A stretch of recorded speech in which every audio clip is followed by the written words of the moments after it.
Hey, it's Mommy. Okay, finally.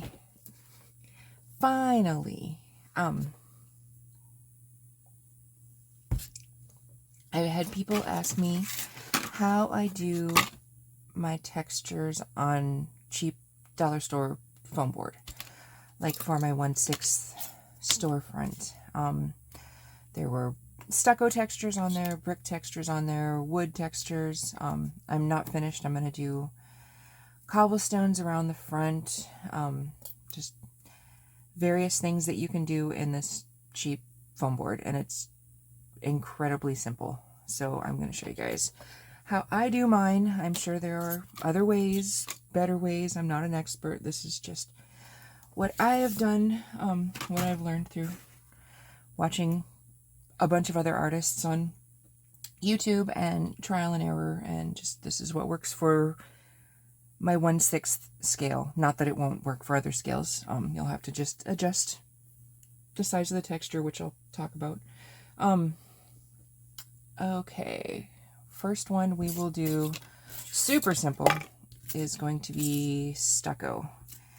And anytime you work, when I work with this stuff, I've seen other people texture into the paper, but I like to remove this paper, which on this Dollar Tree foam board comes off, well, normally, super easy.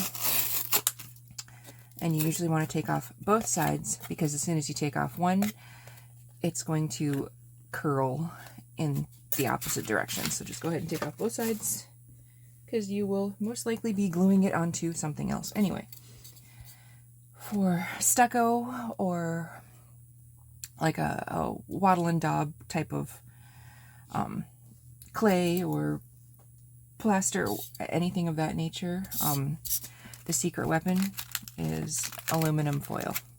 And yes, this one has been used a lot. The crinkles are very small, but actually it works really well this way, so don't think you have to do a new one every time. It's easy. All you do is crush it up into a ball, and you just pretty much push it down into your foam, which takes on texture super quickly. Now, if you don't want to sit there and do that, you can also just take it and roll it right across, which will actually give you more variation. And that's my preferred method, depending on how big of a space you're working with.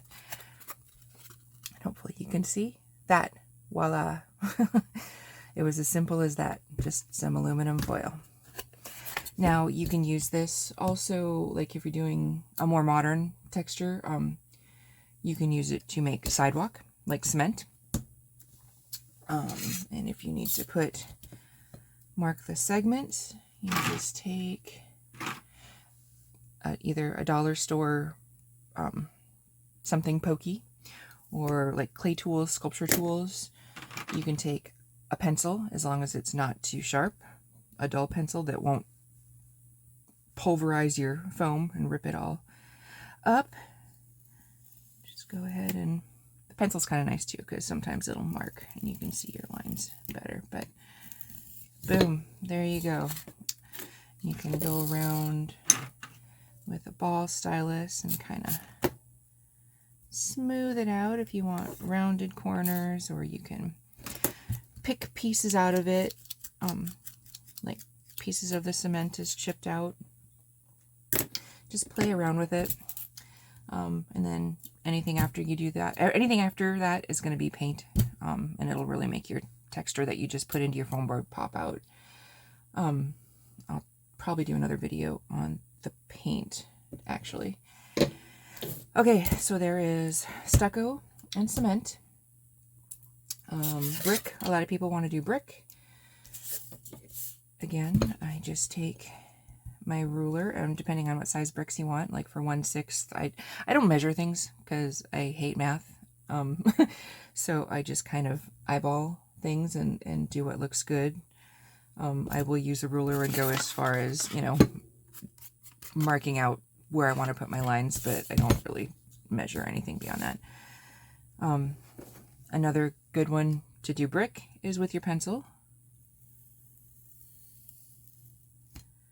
or you can use a ball stylus, which is on the larger side so that it won't rip. And I don't drag it this way when I use a ball stylus. I kind of go more vertical, and it seems to tear the foam less. You can use, like I said, something pokier, whichever you prefer. Pretty much anything that'll put a line in there. And then you go through and mark where you want your, actually the pencil works really well for this. Mark where you want your bricks.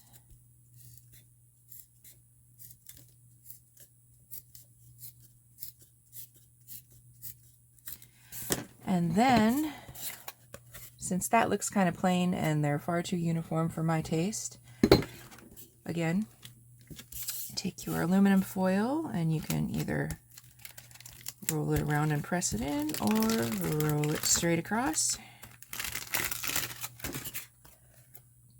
to put some pits into it and make it look more realistic. You could take something sharp and pick out pieces, like the brick is kind of chipped away. You can actually cut out entire bricks. You can round the corners. You can just kind of play around with it. The more texture you put in here, the better, the more realistic it's going to look. What else was I going to say about brick? There was something. I don't know. And before I go any further, anytime I do a texture in foam, after I put the initial texture in, I go, because it's, you saw how easy it was to mark it, but you don't want to mark it on accident. So what I do is I do a 50-50 mix. I do 50% matte Mod Podge and 50% paint, whatever color you want as your base color, as your base coat. With brick, you can do whatever color you want your grout. So you could do like a white or a gray or a cream. I do black a lot of times because I like that really dark base. I want it to look dirty and grungy and aged, but that's kind of the look that I go for. More cartoony and more dated. So let that dry completely and it will lend more of a, it'll seal the foam and it'll protect it some because this stuff is so delicate. And let it dry completely and then go through and put your paint colors on. And I just use acrylic paint. And anything you do beyond that will make this texture pop. Like if I was to paint the brick, I would do my dark Mod Podge / acrylic base coat. I would go through with a red brick color, a darker brick. Then I would go through and I would do like a couple in orange, and I would do maybe a deep, deep red, just sporadically, just, you know, here and there. And then I would go through with a black wash, which is really watered down acrylic paint, or you could do a green wash or a brown wash or something just to kind of grunge it up a bit, which looks especially cool if you do like a lighter color grout, lighter color base coat. Once that's on there and it's grunged up, you take a very, very, very dry brush and do like an ivory. I usually don't go full on white.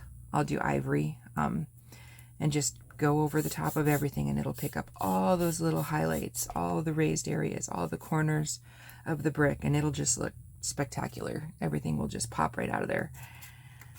And I do that for any of these textures, the base coat, and then the paint, and then the dry brushing. If I wanted to do cobblestones, or let's say you wanted just a stone wall or stone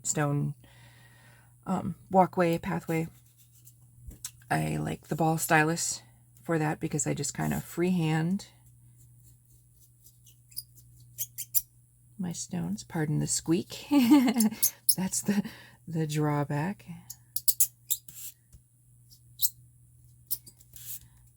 You could use the ball stylus. You could use a pencil. Just be gentle. Don't rip into it because you're going to really tear up your foam.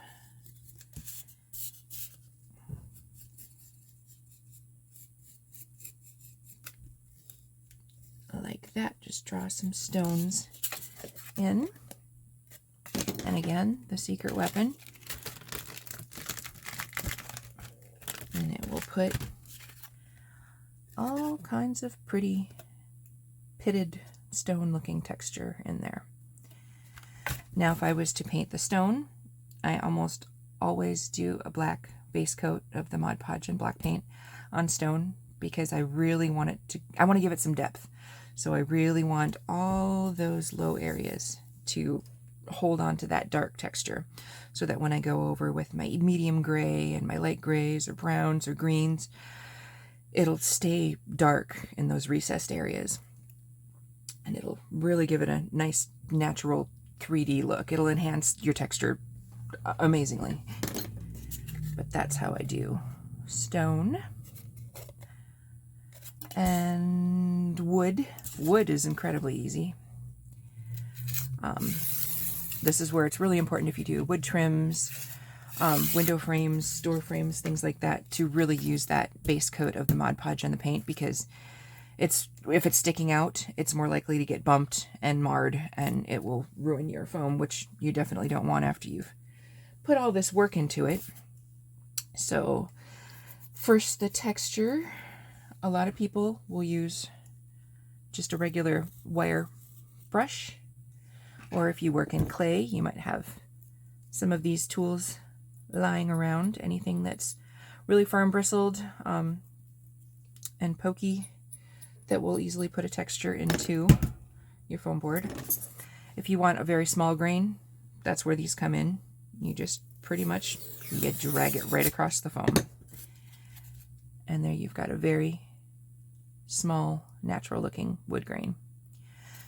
And because I like mine more cartoony, I tend to go in and put larger marks in mine and make it a larger wood grain. So you can take like a dollar store, like I said, my little pokey tool, or if nothing else, I don't know, I do doll hair, so I've got these combs with the little metal tip on them. You could use that, but I prefer my little dollar store tool. And all you do is as simple as that. You put little lines and rough it up to put a larger wood grain. Like I said, I go for the more cartoony, the more aged, because my doll world centers around Oak Haven, like I've said before, which is more dated buildings. It's kind of a mishmash of modern and like a medieval or, Renaissance type older buildings, wattle and daub structures, brick and stone, and not really as modern as some do. So I use this wood texture quite a bit. So of course I go through, and a lot of times I'll rough up the edges. I'll take something to kind of go along the edge, rough it up. You could take, of course I can't find anything when I need it. You could take your X-Acto, you could kind of go through and shave out little pieces and rough up the edges. You could pick out little areas and make knots in the wood. And then when you put that paint on there, it's going to pull all those little details right out, and it's going to be just beautiful. With my wood, I usually do dark wood. So again, my base coat would be the Mod Podge and usually a black acrylic paint. And then go in with a medium brown, and then a lighter brown, and then a dark wash, and then a dry brush. So it's all in layers, and everything that you did in your foam will just jump right out and look beautiful. There was something else I was going to say about, the brick. Yes. Instead of cutting out the pieces that you don't want to give it some depth, you can also take like a skewer and just kind of push certain bricks back.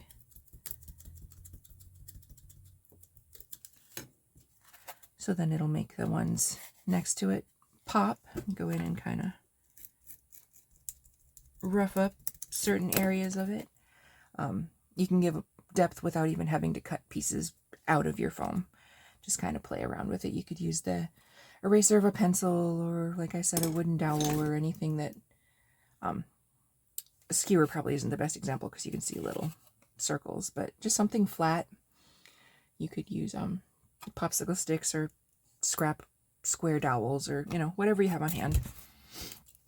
I don't know that there's much more to be said on the foam itself. Like I said, I will go and excuse me. I'll do another video in the future that has how I apply my paint, if anyone's interested. Again, I'm not an expert by any means. I've just played around a lot, and it's I don't know, I have a feel that I like and that I usually go for in most of my projects. So you're going to find out what works for you and what you like, and you're probably going to just run with it, and you'll play around and find new techniques and see what works for you in your doll world. Yeah, that's it. I guess I will come back and do one on paint next time. Thanks a lot. See you next time.